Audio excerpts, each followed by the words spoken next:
Hey guys, this is Wilfred again and you're watching TECHWHOOSH. Now I'm about to give a quick review of a gaming mouse Logitech G304. The MRP of this product is Rs 3795, but I got it at an effective price for around 3200. Now let's unbox it and see what's inside the box.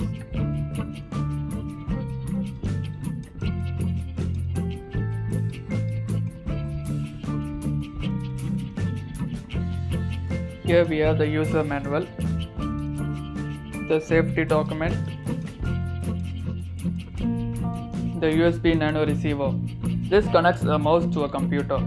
This is just an optional feature, so need not worry more about it. And 1 unit of AA size battery. The weight of this mouse is just 100 grams, 99.8 grams to be precise. The Logitech G304 is the Indian variant of the Logitech G305. Now let's install the battery and connect the Lightspeed USB and see how it works.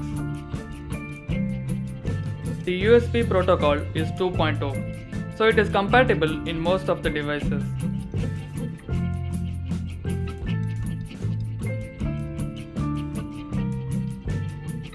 The power switch is under the mouse.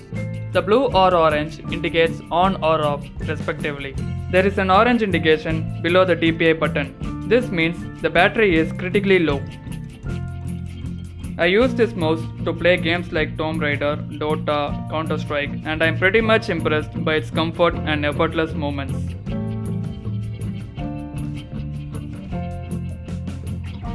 The dots per inch is 200 to 12,000. The buttons are quite responsive and it's perfect for medium-sized palm rest. Unlike the wired mouse, there are no illumination and optical lights. This might be due to lower the battery consumption. There are totally 6 buttons including the special DPI button. The battery life is expected up to 250 hours for non-stop gaming and 9 months for standard usage. The wireless range is up to 10 feet. To summarize, this gaming mouse is the best for moderate gamers for its price and features. Shoot out your questions below in the comment section. I will be happy to answer all your queries. Thank you for watching.